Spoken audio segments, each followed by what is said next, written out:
3 আসছে। হ্যাঁ ওই তো 302.9 আসে তো, জি স্যার। 303ও ধরতে পারো, কোনো সমস্যা নাই।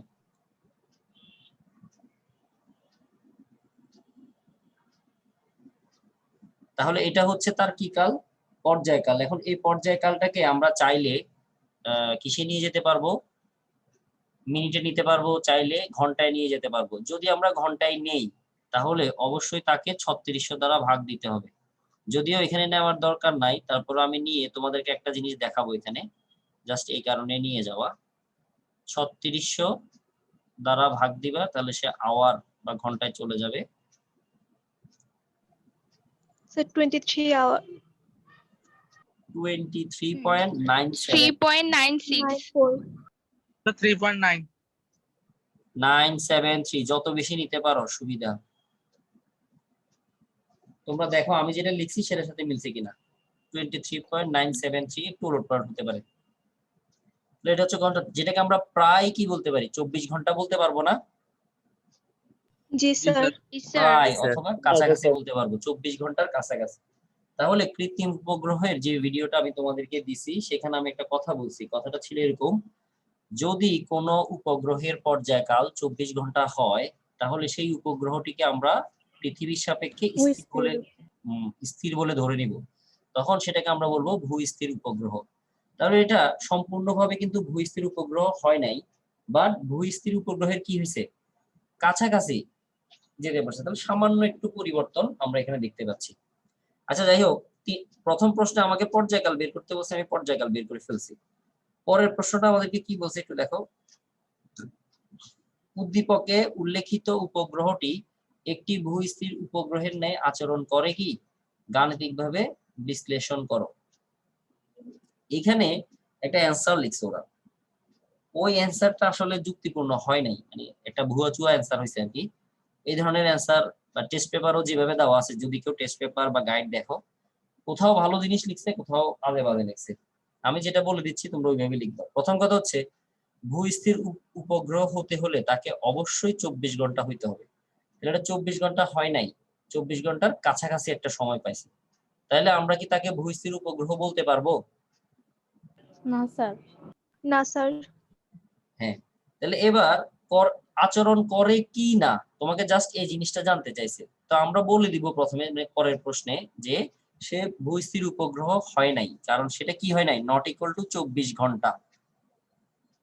এরপরের প্রশ্নে আমরা কি করব, 24 ঘন্টারও ঠিক আছে, যেহেতু ভূস্থির হয় না, আমরা কি হলে ভূস্থির হতে পারতো বা কি পরিবর্তন করে আমরা তাকে ভূস্থির বানাইতে পারবো, আমরা সেই জিনিসটাও তাদেরকে দেখাই দিব।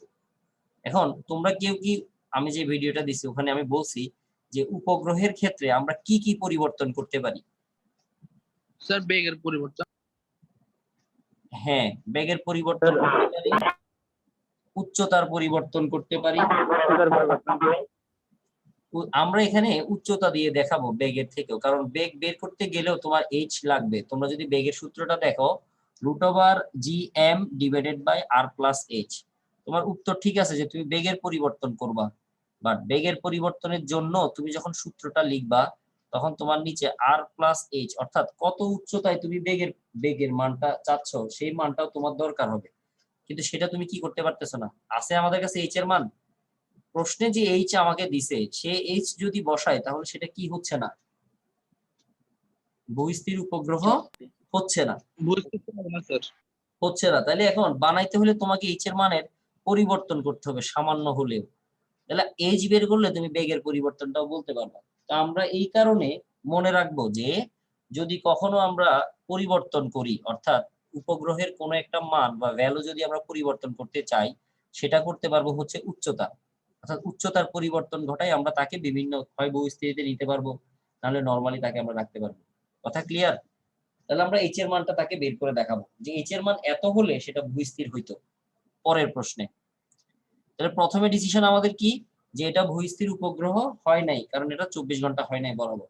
এবার কি বলবো, উচ্চতাটা আমরা তাদেরকে বের করে দেখাবো। তাহলে উচ্চতার সূত্রটা কি দাঁড়ায়, কিউবিক রুট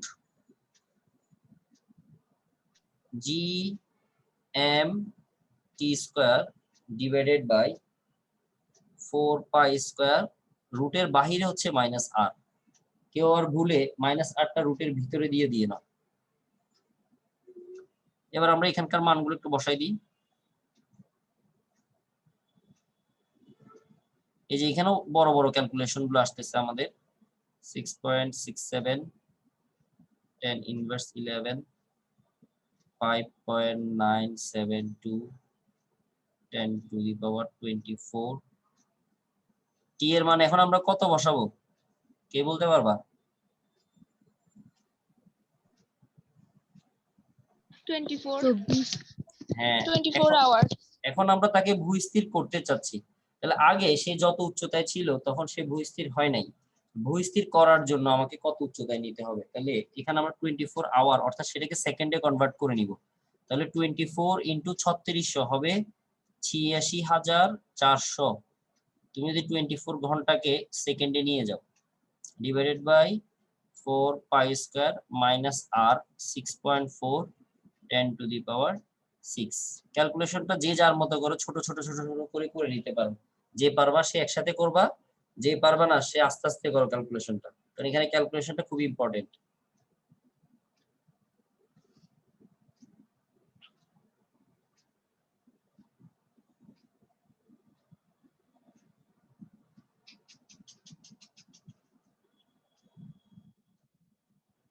স্যার এম এর মান কত দিয়েছেন? 5.972 ইন্টু 22 আর 24।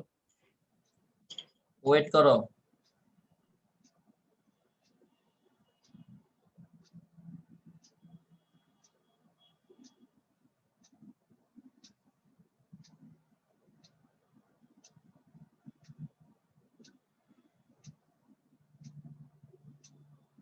এইসব মান কখনো লাখে বলবো না, এগুলো সবসময় সাইন্টিফিক থেকে বলবো আর কি মানগুলো।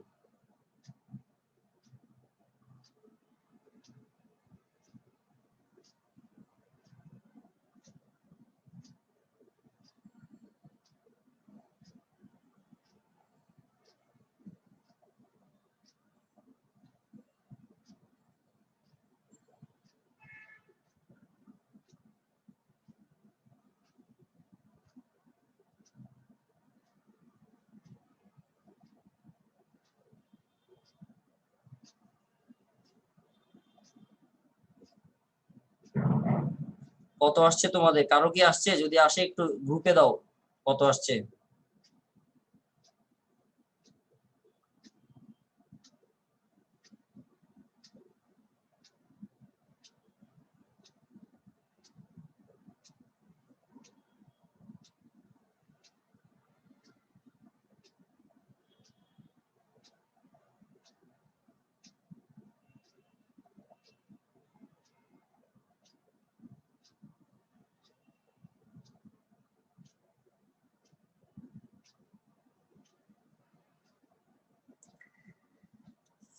মানটা আমি একটু বলি, আমি ওই পাশে লিখে দিচ্ছি, দেখো তো এটা আসছে কিনা। এইচ এর মান 3.58316 into 10 to the power 7 metre. এখানে অনেকগুলো ঘর ধরছি আমি, তার একটা কারণ আছে। ক্যালকুলেটরে তোমাদের যেই মান আসছে তোমরা সেই মানটাই রাখো। তাহলে এটা হচ্ছে উচ্চতা, এটার সাথে প্রশ্নে যে উচ্চতাটা ছিল সেটা প্রায় মিল আছে। প্রায় মিল বলতে প্রশ্নে দেওয়া ছিল এত, দেখো প্রশ্নে যে উচ্চতাটা ছিল সেটা ছিল 3.58, মানে এরপরে 0000, কিন্তু এরপর এটার পরে কি 00 আসছে? হ্যাঁ স্যার। এটা ছিল প্রশ্নে দেওয়া মান, এই যে এটা 3.58। তাহলে এই মান আর এই মান তোমার কাছে দেখতে কি মনে হচ্ছে? একই মনে হচ্ছে না? একই মনে হচ্ছে। হ্যাঁ, জি কিন্তু স্যার। তুমি যদি এই মানটা থেকে, যেটা তুমি এখন বের করছো সেটা থেকে যদি প্রশ্নের মানটা বাদ দাও, মানে বিয়োগ দাও আর কি, বিয়োগ দাও সবাই একটু, বিয়োগ দিলে দেখো তুমি একটা মান পেয়ে যাচ্ছ 58 10 টু দি পাওয়ার 7। তুমি পাচ্ছ 31,625, 31 অথবা 30 এর ভিতরে পেতে পারো, অর্থাৎ ডেল এইচ 31625। আমার যেটা আসছে আমি সেটা লিখছি, তোমাদের কাছাকাছি আসবে, 31 না আসলে 30 আসবে। তার মানে ব্যাপারটা কি দাঁড়াচ্ছে আমি তোমাকে একটু বুঝিয়ে দিই। প্রথমে সে যত উচ্চতায় ছিল উপগ্রহটা, তখন সে কিন্তু কি ছিল না, ভূস্থির ছিল না। পরে তুমি যদি তাকে এই উচ্চতায় নিয়ে যাও অ্যাকুরেট, তাহলে সে ভূস্থির হবে। আর এটা হওয়ার জন্য তাকে এই অবস্থান থেকে এখানে নিতে হবে, তার মানে কত মিটার উপরে নিতে হচ্ছে? আরো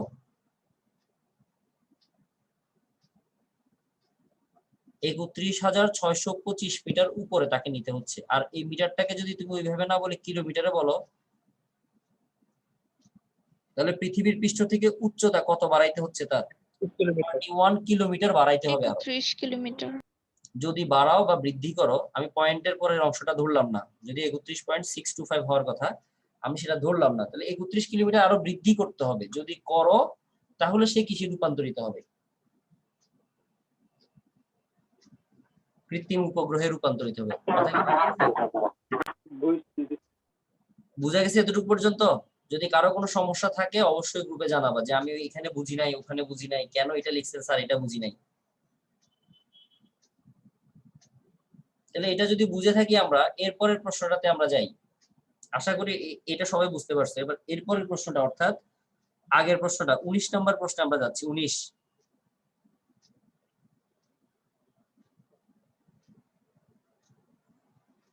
প্রশ্নটা আমি পড়তেছি, একটু সবাই শোনো। একজন পর্যবেক্ষক দূরবীক্ষণ যন্ত্রের সাহায্যে একটি কৃত্রিম উপগ্রহকে বেশ কিছুদিন ধরে একই স্থানে দেখতে পান।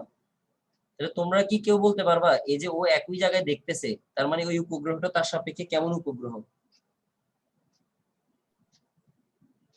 স্যার স্থির। হ্যাঁ, স্থির। আর স্থির উপগ্রহের আরেকটা নাম হচ্ছে ভূ-স্থির উপগ্রহ। তার মানে সে যে দূরবীক্ষণের সাহায্যে যে উপগ্রহটাকে দেখতেছে সেটা একটা ভূ-স্থির উপগ্রহ, এবং যার পর্যায়কাল কত? 24 ঘন্টা, ফিক্সড কিন্তু এই মান। 24 hours। এবার তিনি এর দূরত্ব নির্ণয় করলেন 3.59 × 10⁻7। পৃথিবীর ব্যাসার্ধ মহাকর্ষীয় ধ্রুবক দেওয়া আছে। এই সকল উপাত্ত থেকে পৃথিবীর ভর নির্ণয় করলেন। তার মানে এই যে মানগুলো তোমাকে দেওয়া আছে প্রশ্নে, এই মানগুলো ব্যবহার করে পৃথিবীর ভর নির্ণয় করতে হবে। আচ্ছা যাই হোক, এই হলো আমাদের প্রশ্ন। এবার আমরা মানে উদ্দীপক, এরপর আমরা এবার প্রশ্নে যাই। প্রথমটা কি বলছে? ভূপৃষ্ঠে অভিকর্ষ ত্বরণের মান 9.8 ms/2 ধরে কৃত্রিম উপগ্রহের স্থানে কোন বস্তুর অভিকর্ষ ত্বরণের মান নির্ণয় করো। সবাই কি বুঝতে পারছো প্রশ্নটা? তার মানে কি এইচ উচ্চতায় অভিকর্ষ ত্বরণের মান বের করতে বলা হয়েছে না? জি স্যার। জি স্যার। তাহলে এইচ উচ্চতায় অভিকর্ষ ত্বরণ এইচ, কিছু বলবো স্বামী তুমি? না স্যার। এইচ উচ্চতায় অভিকর্ষ ত্বরণ, তাহলে এটা হচ্ছে কত নাম্বার? 19 নাম্বার। প্রথম যে প্রশ্নটা জানতে চাইছে গ নাম্বারে, এইচ উচ্চতায় মানে ইনডিরেক্টলি বলছে আর কি, এইচ উচ্চতায় অভিকর্ষ ত্বরণের সূত্র হচ্ছে GH / G = R/R + H²। ঠিক আছে সূত্র? জি স্যার। তাহলে স্যার GH টা ঠিক আছে। নির্ণয় করতে বলছে, আর ভূপৃষ্ঠে বলা হয়েছে যে অভিকর্ষ ত্বরণের মান হবে 9.8। আর এর মান দেওয়া আছে, H এর মানও আমাকে দেওয়া আছে। তাহলে মানগুলো বসাই দাও, বসালে তুমি GH এর মান পাবা। এটা কি করতে হবে? না স্যার, এটা পারবো। হ্যাঁ, আশা করি এটা পারবা। আচ্ছা, এরপরে আমরা আসি। পরের প্রশ্ন কি বলছে? পর্যবেক্ষক কিভাবে পৃথিবীর ভর নির্ণয় করেছিলেন? তাহলে আমাদের প্রথম কথা হচ্ছে, পর্যবেক্ষক যে উপগ্রহটা নিয়ে কাজ করতেছিলেন বা যেটা নিয়ে উনি দেখতেছিলেন সেটা একটা কি উপগ্রহ ছিল? ভূস্থির উপগ্রহ কৃত্রিম ছিল। উপগ্রহ ছিল। তাহলে যেহেতু সেটা একটা ভূস্থির উপগ্রহ, তাহলে তার পর্যায়কাল হবে 24 ঘন্টা। আর 24 ঘন্টাকে যদি আমরা সেকেন্ডে নেই তাহলে হবে 86,400 সেকেন্ড। তার মানে একটা মান যেহেতু আমরা জানি, আমরা পর্যায়কালের সূত্রও জানি, তাহলে আমরা পর্যায়কালের সূত্র থেকে চাইলে ওই যে এখানে এম আছে, পর্যায়কালের সূত্রের ভিতরে এম আছে না, পৃথিবীর ভর ক্যাপিটাল এম, জি স্যার আছে।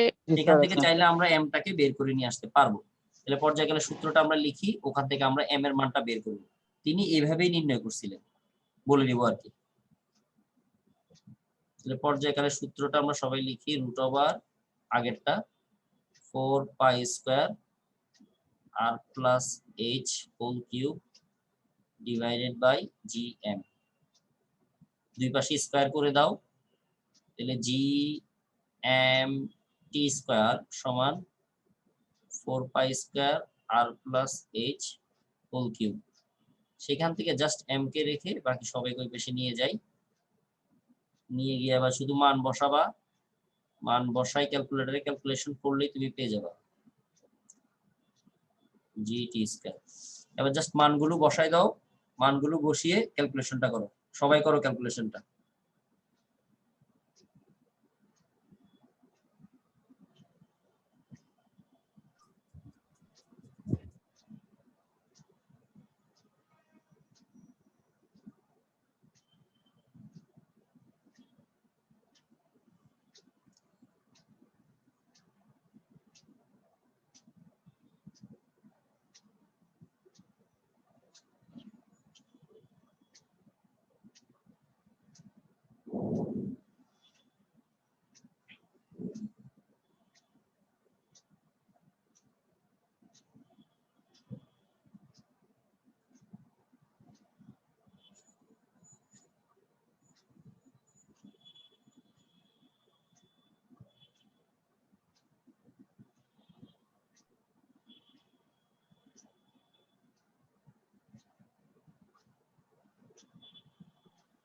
আর পৃথিবীর ব্যাসার্ধ বসাবো না, আর ইকুয়ালস টু পৃথিবীর ব্যাসার্ধ না?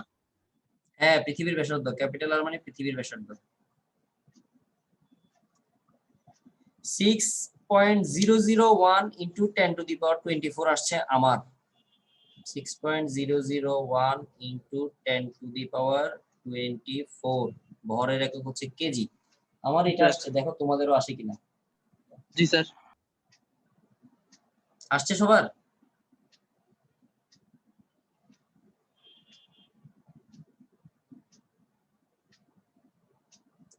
তাহলে এটা ছিল কত নাম্বার প্রশ্ন আমাদের? 19 নাম্বার প্রশ্ন। কোনো প্রশ্ন আছে এটা নিয়ে কারো? না স্যার।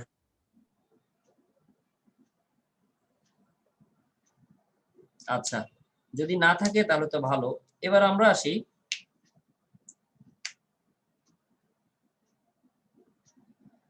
15 নাম্বার একটা প্রশ্ন বলছে। 15 নাম্বার, চট্টগ্রাম বোর্ড 2019।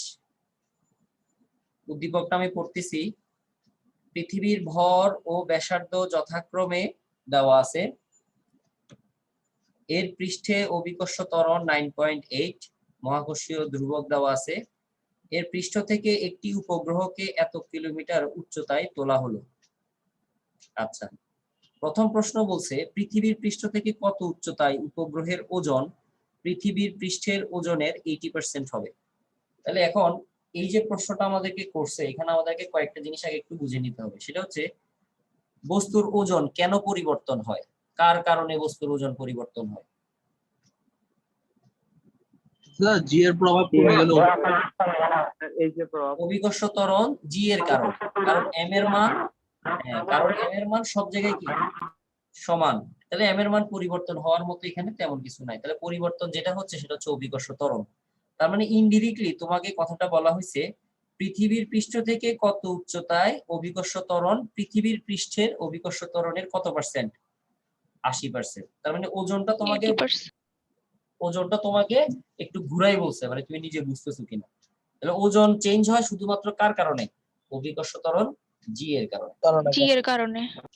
তাহলে এটা হচ্ছে ওই তোমাদেরকে জিএইচ এর উচ্চতার যে সূত্রটা ওটা দিয়ে করতে হবে। একটু দেখাই দিই, হিন্টসটা ধরাই দিই তোমাদেরকে, তাহলে বুঝতে পারবা। আর জুম হয়তো বা কেটে যেতে পারে, যেহেতু সময় আর নাই। কেটে গেলে আবার জয়েন দিবা, যার যার দরকার আছে আর কি, শেষে জয়েন দিবা। তাহলে আমরা 15 নাম্বার করতেছি। 15 গ।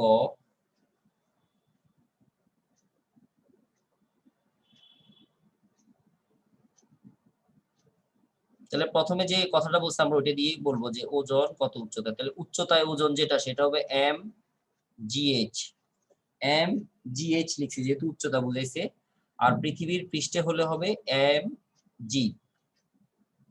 কে কোনটার পার্সেন্টেজ বলছে, পৃথিবীর পৃষ্ঠ থেকে কত উচ্চতায় যাওয়ার পরে ওজন পৃথিবীর পৃষ্ঠের ওজনের কত পার্সেন্ট হবে, 80%। তাহলে পৃথিবীর ওজনের সাথে তুমি 80% গুণ করবা। তাহলে ব্যাপারটা কি দাঁড়ালো, কত উচ্চতায় ওজন পৃথিবীর পৃষ্ঠে ওজনের কত পার্সেন্ট? 80%। তাহলে দুই পাশ থেকে আমরা m বাদ দিয়ে দিলাম, দেখছো এখন g এরটাই চলে আসলো। তাহলে gh সমান আমরা g ইনটু 80% লিখতে পারি। ঠিক আছে, এবার উচ্চতার যে সূত্রটা আমরা জানি gh divided by g equal to r divided by r plus h whole square. সেখানে আমরা gh এর জায়গায় এই মানটা বসাই দিই, তাহলে আমাদের জন্য ক্যালকুলেশনটা সহজ হয়ে যাবে।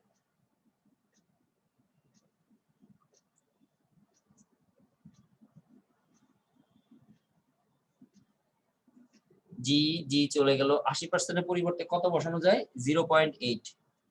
বাকিটা আশা করি পারবা। সেখান থেকে কার মান বের করতে হবে তোমাকে? h এর মান। h এর মান পারবা তো নাকি?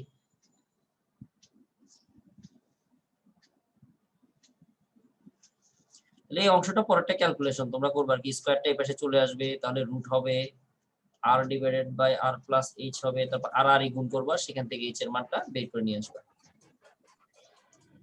আচ্ছা, এটা গেল। এরপরে কি কথা বলছে একটু দেখো।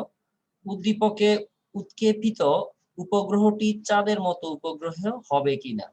তাহলে চাঁদের মতো উপগ্রহ হইতে হলে চাঁদের পর্যায়কালকে আমরা কেউ জানি? মানে চাঁদ কত দিনে একবার প্রদক্ষিণ করে পৃথিবীকে? 27 দিনের মতো 27 দিনের মতো। হ্যাঁ, 27 দিন। তাহলে তুমি যদি পর্যায়কাল বের করে দেখাইতে পারো যে ওই উপগ্রহের পর্যায়কাল 27 দিন হয় নাই, তখন তুমি কি বলতে পারবা? তাহলে সে চাঁদের মতো উপগ্রহে পরিণত হয়নি, হবে নাই। এটাও কি করার দরকার আছে? না স্যার। স্যার পর্যায়কালটা যদি সেকেন্ডে আসে ওটা কি মানে ঘন্টায় কনভার্ট করব? হ্যাঁ, পর্যায়কাল প্রথমে আসবে সেকেন্ডে, তুমি ঘন্টায় কনভার্ট করবা। কি করে? 3600 দ্বারা ভাগ দিয়ে। যদি তারপরেও ঘন্টা অনেক বেশি আসে, মনে করো 100 ঘন্টা 200 ঘন্টা, তখন সেটাকে দিনে নিতে হলে কি করতে হবে? 24 দিয়ে ভাগ দিতে হবে, কারণ 24 দিন একদিন। একদিন। তাহলে দিনে যাবে আর কি, মানে যদি দিনে নিতে চাও, যেহেতু ওই চাঁদের পর্যায়কাল 27 দিন, এই জন্য আর কি। আচ্ছা ঠিক আছে, তাহলে এটা গেল 15 নাম্বার। আমাদের 15 নাম্বারটা পারবা, এখন বোঝা যাচ্ছে। এবার আসি আমরা 16 নাম্বারে, যেটা বরিশাল বোর্ড 2019-এ আসছে।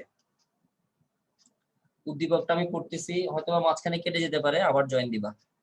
পৃথিবী পৃষ্ঠ থেকে 600 কিলোমিটার উচ্চতায় একটি কৃত্রিম উপগ্রহ স্থাপন করা হলো। পৃথিবীর ব্যাসার্ধ দেওয়া আছে, পৃথিবীর পৃষ্ঠে অভিকর্ষ ত্বরণ সেটাও দেওয়া আছে। এবার প্রশ্নে যাই, পরের চিত্রে চলে যাও। পরের চিত্রে 17-এর উপরে দুইটা প্রশ্ন লেখা আছে যে উদ্দীপকের উচ্চতায় অভিকর্ষ ত্বরণের মান নির্ণয় করো। একদম সহজ, এই যে সূত্রটা দিয়ে করছো, এই সূত্রে সব মান দেওয়া আছে, তুমি জাস্ট বসাবা। আর পরের প্রশ্নটা কি বলছে? উদ্দীপকের উপগ্রহটি ভূস্থির উপগ্রহে রূপান্তরিত করা সম্ভব কিনা। দেখছো, এবার কিন্তু তোমাকে জিজ্ঞেস করে নাই উপগ্রহটা ভূ স্থির কিনা। তাহলে তোমাকে প্রথমে কি করতে হবে? সেটা ভূ স্থির কিনা আগে দেখাইতে হবে না? জি জি স্যার। তার মানে প্রথমে তার কি বের করতে হবে? প্রথমে আমরা যে পর্যায়কালের সূত্র, এই পর্যায়কালের সূত্র ব্যবহার করে তুমি এই অংশটুকু আগে করতে হবে, মানে তার পর্যায়কাল কত সেটা তোমাকে আগে দেখাইতে হবে। এরপর আমরা এখানে একটা কাজ করছিলাম না? পর্যায়কালের মান কত ধরছিলাম? 24 ঘন্টা, অর্থাৎ 8400 সেকেন্ড ধরে। 86400। হ্যাঁ, ধরে আমরা আবার কার মান বের করছি? এইচ এর মান। h এর মান এই সেম প্রসেসটা এখানে করবা। তারপরে বলবা এখানে আমরা তার উচ্চতা বাড়াইছিলাম, কত কিলোমিটার বাড়াইছিলাম? 31 কিলোমিটার। আর ওখানে কত বাড়াইতে হবে সেটা তখন তোমরা অ্যানসার দিবা আর কি। বুঝে গেছে?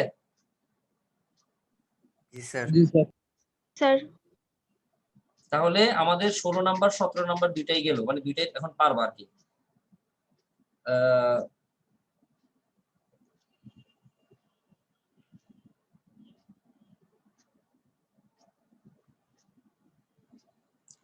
13 নাম্বারটা তো আমি একটা দাগ দিছি, বাট 13 নাম্বারটা তো তোমাদেরকে টপিকসটা পড়াই নাই, যেটা হচ্ছে মুক্তিবেগ। এই কারণে এটা এখন দরকার নাই, এটা আমরা পরে পরীক্ষা শেষ হলে আমরা এই চ্যাপ্টারে যে টপিকগুলো বাদ থাকবে ওগুলো আমরা ধরবো পরে।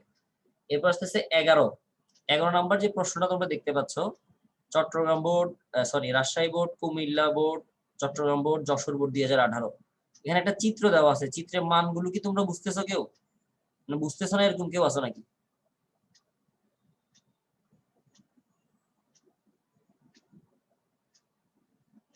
না স্যার আচ্ছা, তারপর আমি একবার বলে দিচ্ছি, দেখো তোমরা মানগুলো আশা করি বুঝবা। মান তোমার সিস্টেমটা বুঝতে পারলে হবে মোটামুটি।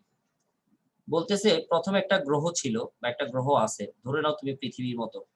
তার একটা ভর দেওয়া আছে, ভর হচ্ছে 1.52 ইন্টু 10⁻25 কেজি। এটা হচ্ছে গ্রহের ভর। এই গ্রহ থেকে একটি নবযান, নবযান বলতে যে যানগুলোতে করে অন্য কোথাও যায়, এর চারিদিকে একটা উপগ্রহ ঘুরতেছে। যে উপগ্রহের ভর দেওয়া আছে 7.5 ইন্টু 10⁻22 কেজি। এই নবযানটা এই গ্রহ থেকে কোথায় যেতে চাচ্ছে?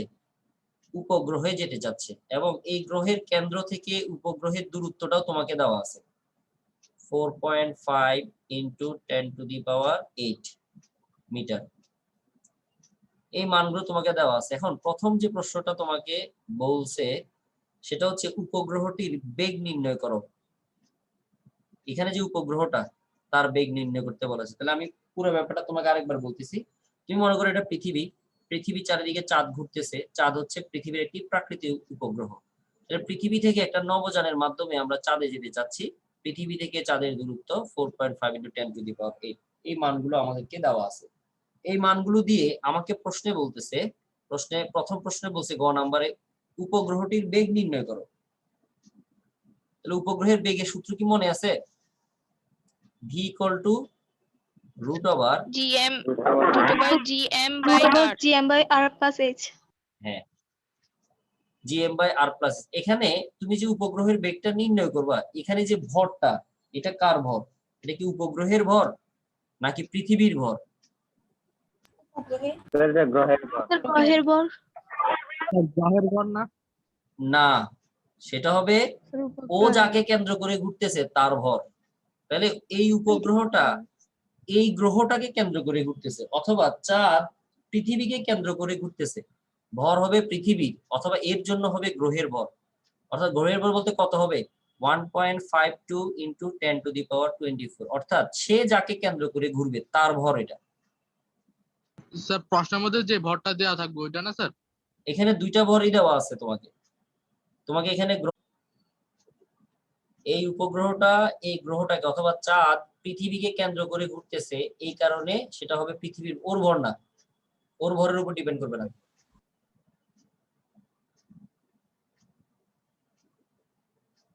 স্যার এখানে কি r+h এর মান 4.5 ইন্টু 10⁸? হ্যাঁ, মানে আর হ্যাঁ, r+h মানে কি? আর হচ্ছে কেন্দ্র থেকে ব্যাসার্ধ পর্যন্ত, এরপরে ব্যাসার্ধ থেকে বাকি দূরত্বটা হচ্ছে h। তাহলে এখানে তোমরা কিন্তু অনেকে মানে ভুল বুঝবে যে r+h এর মান দেওয়া নাই, অনেকে এটাকে h এর মান ধরে তার সাথে আবার r যোগ করে দিবে। কেন্দ্র থেকে কেন্দ্রের দূরত্ব পুরোটা তোমাকে দেওয়া আছে, পুরোটা বলতে r+h টোটালটার মান তোমাকে দেওয়া আছে 4.5 ইন্টু 10⁸। এখানে তুমি পুরোটাই বসাবা। m এর মান হবে কাটটা? গ্রহেরটা হবে, ঘুরতেছে উপগ্রহ কিন্তু ভর হবে গ্রহেরটা। জি স্যার বুঝছি। তাহলে স্যার আমরা এখানে স্মল আরও বসাতে পারি। হ্যাঁ, বুঝি নাই। স্মল আরও তো বসাতে পারি, r+h না বসিয়ে। বলতেছি r+h এর মানটা হবে 4.5 ইন্টু 10⁸। কারণ কেন্দ্র থেকে তো দূরত্বের হিসাব হবে। তাহলে এখানে তোমাকে প্রশ্নে কেন্দ্র থেকেই দূরত্ব দেওয়া আছে। এমন সময় তো শুধু উচ্চতা দেওয়া থাকে, এখানে চিত্রে তোমাকে একদম কেন্দ্র থেকে দেওয়া আছে। এই কারণে পুরো r+h এর মান হবে পুরোটা। ঠিক আছে? জি স্যার।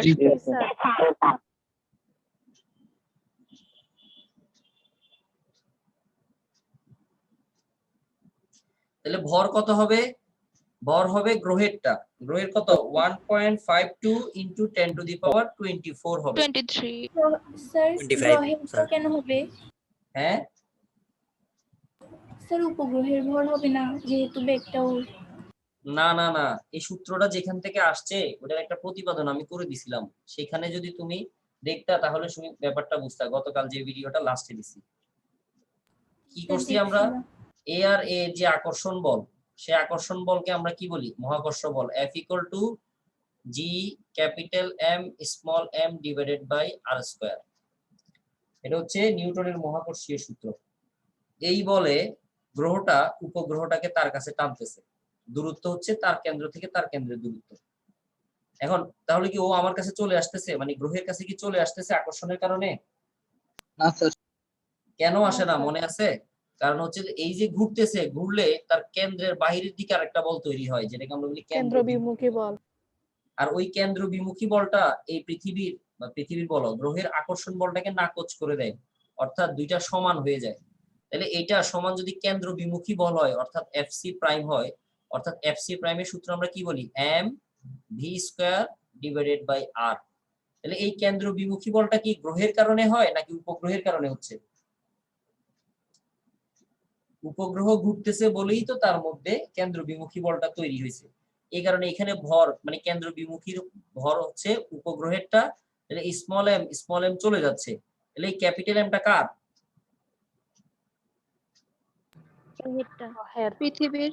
পৃথিবীর অথবা গ্রহের বলতে পারো আর কি। এখানে তো গ্রহ বলছে, এখানে পৃথিবী বলেন, তাহলে গ্রহের ভর আর কি। এই কারণে সূত্রে এখানে যে বড় এমটা তোমরা দেখতে পাচ্ছ সেটা হবে গ্রহের ভর। ক্লিয়ার? জি স্যার। জি স্যার। তাহলে এটা কত নাম্বার প্রশ্ন ছিল আমাদের? স্যার 11।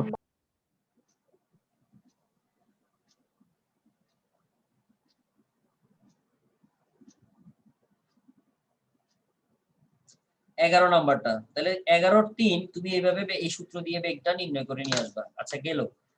এবার গ্রহ থেকে পরের প্রশ্নটা, গ্রহ থেকে উপগ্রহ দিকে যাওয়ার পথে কোন স্থানে নবযানটির উপর লব্ধি বল শূন্য হবে? এই প্রশ্নটা কি বুঝছো? এগুলো 9-10-এ তোমরা কিছু অঙ্ক করছিলা তড়িৎ প্রাবল্যের, যে দুইটা প্লাস মাইনাস থাকে, প্লাস চার্জ মাইনাস চার্জ, তাদের মাঝখানে কোথায় জি স্যার। প্রাবল্যের মান শূন্য হয়, এরকম কিছু অঙ্ক। জি স্যার। তো জি এখানেও স্যার, এক্স এর মান বের করতে হয়। হ্যাঁ, এখানেও অনেকটা এরকম। মনে করো এটা গ্রহটা, এটা হচ্ছে গ্রহ, আর এখানে হচ্ছে উপগ্রহটা, তাদের মাঝখানে দূরত্ব তোমাকে দেওয়া আছে, যেটাকে আমরা এমনি সময় আর ধরি। এই গ্রহ থেকে উপগ্রহের মাঝখানে দূরত্ব হচ্ছে আর। তাহলে সে রকেটটা বা নবযানটা গ্রহ থেকে যাত্রা আরম্ভ করছে, তাহলে সে মাঝামাঝি কোনো এমন একটা পজিশন আছে, এক্স বিন্দু ধরবো। হ্যাঁ ওইটাকে এক্স আমরা ধরে নিই আর কি। মনে করো গ্রহ থেকে এক্স দূরত্বে এমন একটা বিন্দু আছে, যেই বিন্দুটাতে যাওয়ার পর গ্রহ এই নবযানটাকে আকর্ষণ করতেছে, উপগ্রহটাও এই নবযানকে কি করতেছে, আকর্ষণ করতেছে, আকর্ষণ দুজনেই আকর্ষণ করতেছে। করতেছে। এবং দুজনের আকর্ষণ বলের মান যদি একই হয়ে যায়, অর্থাৎ সমান হয়, মানে ও টান, মনে করো ও টানতেছে F1 বলে, ও টানতেছে F2 বলে, দুজনের বল যদি সমান হয়ে যায়, তখন এই বিন্দুতে আসলে ওই বস্তুর উপর কোনো প্রকার বল লাভ করবে না, কারণ সমান এবং বিপরীত হয়ে গেছে। বুঝতে পারছো তো নাকি? এটা কি করে জি দিতে স্যার। হবে? জি স্যার। স্যার তাহলে কি F1 is equal to F2 হবে, মানে হ্যাঁ, F1 তোমরা F2 সমান? F1 equal to F2 ধরবা প্রশ্ন মতে দিয়ে। ধরার পরে মনে করো এই গ্রহের ভর হচ্ছে ক্যাপিটাল এম, এই উপগ্রহের ভর হচ্ছে স্মল এম, আর এখানে যে নবযানটা আছে তার ভর আমরা ধরলাম M1। তাহলে প্রথম F1টা হবে কার কার মাঝখানে, নবযান এবং গ্রহের মাঝখানে। তাহলে সূত্রটা হবে G capital M small M1 divided by তাদের মাঝখানে দূরত্ব হচ্ছে x। আর স্কয়ার। না, আচ্ছা, তাদের এক্স মাঝখানে দূরত্ব স্কয়ার। হচ্ছে x ইকুয়াল, এই পাশে গেলে জি থাকবে, এদের দুইজনের ভর, তার মানে M1 M আর নিচে M2 মাইনাস x। পুরো আর থেকে এই এক্সটা বাদ যাবে, তাহলে আর মাইনাস এক্স হোল স্কয়ার থাকবে। তাহলে সেখান থেকে কি কি বাদ যায় তুমি নিজেই দেখো, স্মল m1 চলে যাবে, জি জি চলে যাবে, তাহলে বড় এম আর ছোট এম থাকতেছে, যেটা গ্রহ এবং উপগ্রহের ভর, আর এক্স থাকতেছে। তারপরে তোমাকে ইনডিরেক্টলি এক্স এর মানটা বের করতে হবে ক্যালকুলেশন করে। ওটা তো পারা যাবে নাকি? জি স্যার, পারবো। এটাই তোমার কাছে জানতে চাইছে, যে গ্রহ থেকে কত দূরত্বে যাওয়ার পর, অর্থাৎ কত দূরত্বে যাওয়ার পর তার উপর লব্ধি বলটা শূন্য হয়ে যাচ্ছে। ঠিক আছে, আশা করি এখানে আর কারো প্রশ্ন নাই। এবার আমরা যাচ্ছি 9 নাম্বার প্রশ্নটাতে। 9 নাম্বার প্রশ্নটাতে একটা গ্রাফ দেওয়া আছে। গ্রাফটা একটু তো ঝামেলা আছে, ঝামেলা একটু না, ভালোই ঝামেলা আছে। কি করছে এবার একটু দেখো। এখানে ও থেকে পি একটা গ্রাফ, আবার পি থেকে কিউ আরেকটা, মানে একটু বাঁকাই গেছে, স্ট্রেট লাইন নাই। এখানে যে গ্রাফটা দিছে এটা কতদিন আমরা ক্লাসে দেখাইছিলাম, সেটা ছিল কিসের সাথে কিসের, দূরত্বের সাথে অভিকর্ষ ত্বরণের গ্রাফ ছিল। তাহলে দূরত্বের সাথে অভিকর্ষ ত্বরণের গ্রাফে আমরা একটা কথা বলছিলাম যে গভীরতার সাথে যদি হয় তাহলে সেটা স্ট্রেট লাইন অর্থাৎ সমানুপাতিক হয়। গতদিন যেটা আমরা করছিলাম এরকম ছিল, স্ট্রেট লাইন ছিল। এরপরে সর্বোচ্চ অর্থাৎ পৃথিবীর পৃষ্ঠে আসার পর সেটার গ্রাফটা ছিল এরকম বর্গের ব্যস্তানুপাতিক, মনে আছে? জি স্যার। জি স্যার। এখন এখানেও স্ট্রেট লাইন দিছে, তবে ভেঙে দিছে। ভেঙে দিছে বলতে প্রথমে 0 থেকে 3000, 3000 এটা কি ওই যে দেওয়া আছে দেখো কিলোমিটারে দেওয়া, 3000 কিলোমিটার পর্যন্ত সমানুপাতিক আকারে বাড়ছে। তখন ত্বরণ 0 থেকে কত হয়েছে, 6 9.8। না 6 হয়েছে প্রশ্নেরটা। ও আচ্ছা আচ্ছা। 0 থেকে মানে ও থেকে পি তে গেছে, দূরত্ব হয়েছে 0 থেকে 3000 কিলোমিটার, আর অভিকর্ষ ত্বরণ হয়েছে 0 থেকে 6। এরপরে বলো পি থেকে যখন কিউতে যাচ্ছে তখন দূরত্ব বাড়ছে কত, 4000, কিন্তু অভিকর্ষ ত্বরণ বাড়ছে কত, 6। তার মানে এটা কি সমানুপাতিক আছে? তোমরা নিজেরাই চিন্তা করো। প্রথম ক্ষেত্রে 3000 কিলোমিটার, অভিকর্ষ ত্বরণ বাড়ছে 6, পরের ক্ষেত্রে 4000 কিলোমিটার বাড়ছে কিন্তু অভিকর্ষ ত্বরণ বাড়ছে 6। তাহলে এখানে একটা ঘাপলা আছে না?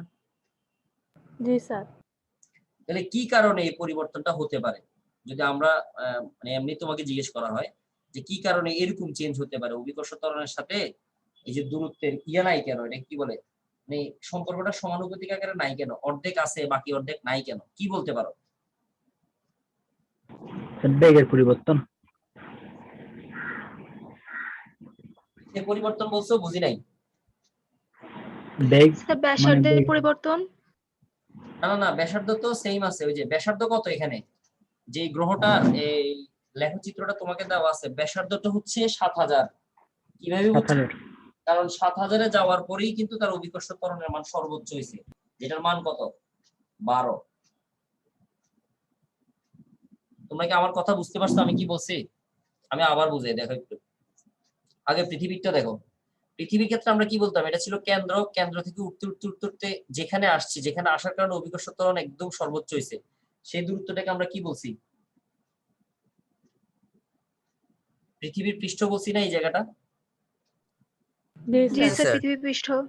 হ্যাঁ, তাহলে এবার তোমরা যে চিত্র দেখছো ওখানে দেখো না, ওখানে কত পৃথিবীর পৃষ্ঠ মানে কিউ বিন্দু বরাবর দূরত্ব কত, 7000 কিলোমিটার না? জি স্যার। জি স্যার।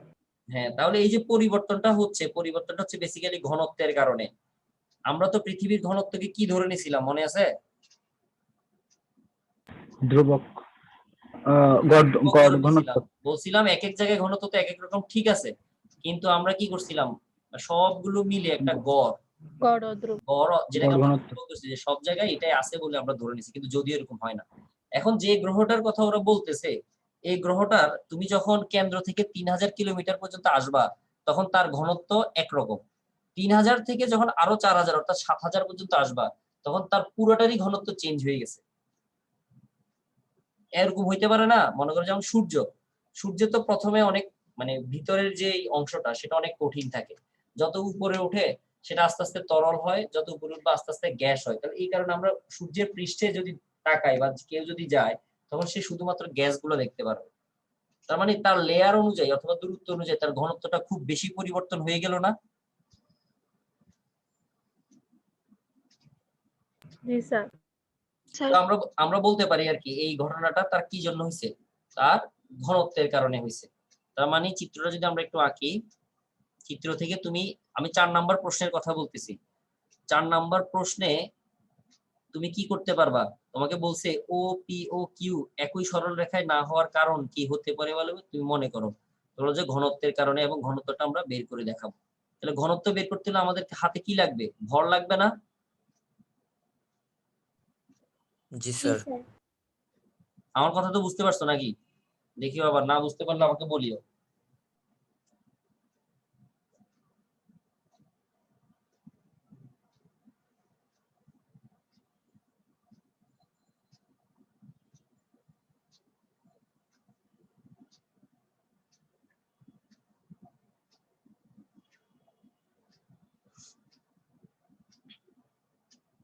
স্যার ঘনত্বের ব্যাপারটা বুঝি নাই।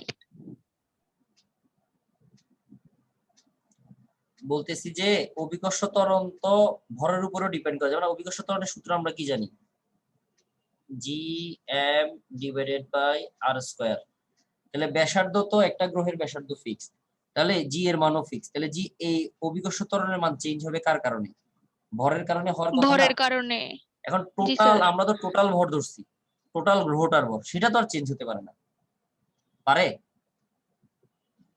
না স্যার, তাহলে না কি স্যার। চেঞ্জ হচ্ছে? তাহলে কি চেঞ্জ হওয়ার কারণে জি চেঞ্জ হতে পারে?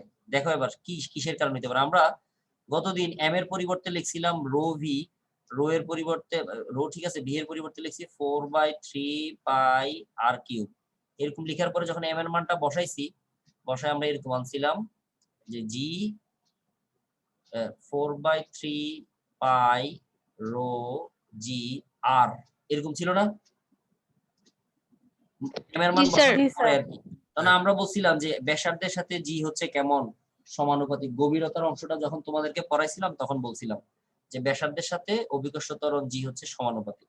এখন তখন তো আমরা ঘনত্বকে কি ধরছিলাম? কনস্ট্যান্ট ধরছিলাম।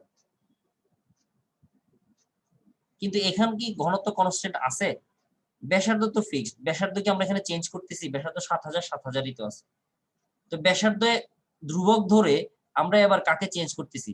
ঘনত্বকে। তাহলে ঘনত্বের মান যদি ঘনত্বকে। বৃদ্ধি পায় তাহলে জি এর মানও বৃদ্ধি পাবে, যদি ঘনত্বের মান হ্রাস পায় তাহলে জি এর মানও হ্রাস পাবে। গ্রাস পাবে। এখন তোমাকে তিনটা কথা বলছে যে এটা হচ্ছে ও, এটা হচ্ছে পি, এটা হচ্ছে কিউ, যে ও পি বরাবর কিউ রেখাটা হয় নাই কেন?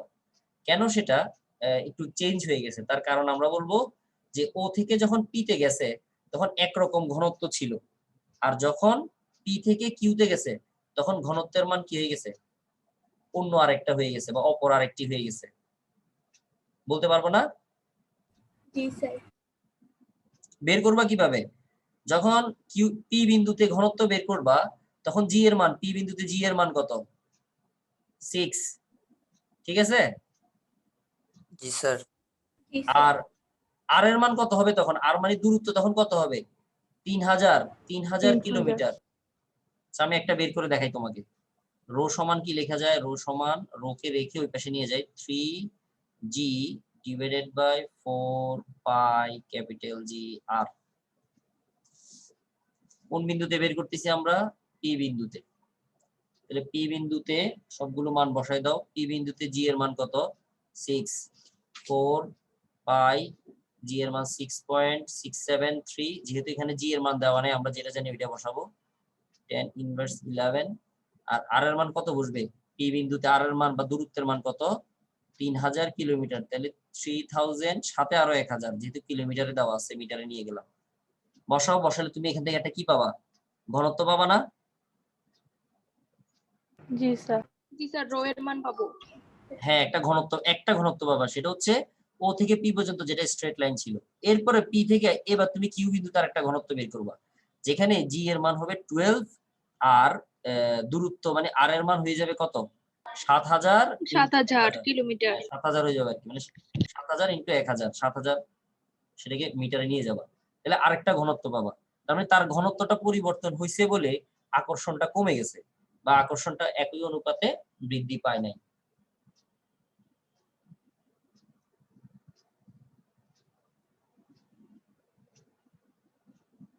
বুঝা গেছে সবার? সবাই কি বুঝতে পারছো? জি স্যার, বুঝছি। জি স্যার। 3 নাম্বার তো বলি নাই, 3 নাম্বার তো আশা করি বের করতে পারবা নাকি? ভরের মান, গ্রহটির ভর নির্ণয় করো।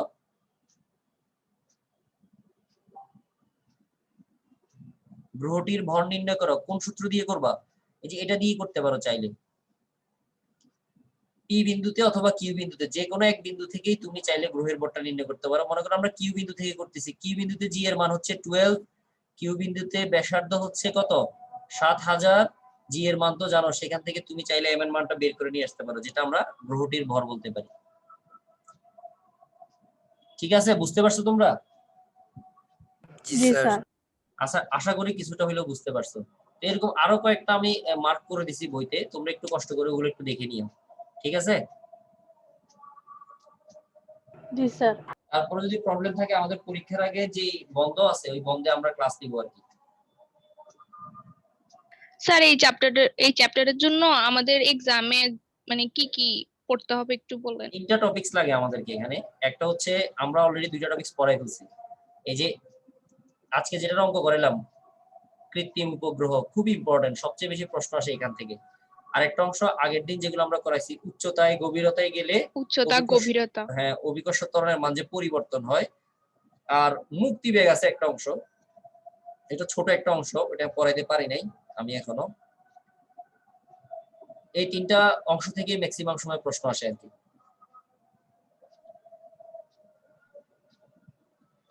স্যার এই ম্যাথ গুলো যেগুলো আজকে করাইছেন ওগুলোর মতো করলে হবে না?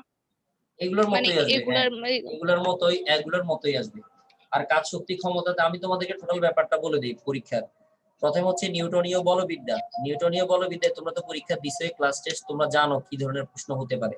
তারপর আমি টপিকস এর নাম অনুযায়ী তোমাকে বলে দিচ্ছি, ওই টপিকস গুলো থেকে তুমি পড়লে আশা করি কমন পাবা। যেমন সংঘর্ষ স্থিতিস্থাপক নাকি অস্থিতিস্থাপক। এরপর আসবে ব্যাংকিং, ব্যাংকিং এর সাথে আবার ঘর্ষণ যুক্ত আছে, ঠিক আছে। এরপরে জড়তার ভ্রামক, সাথে টর, কৌণিক ভরবেগ, এগুলো ছোট ছোট আকারে আছে। কথা কি বুঝছো কি বলছি? মেইন বড় বড় টপিক হচ্ছে ওগুলা নিউটনীয় বলবিদ্যা থেকে।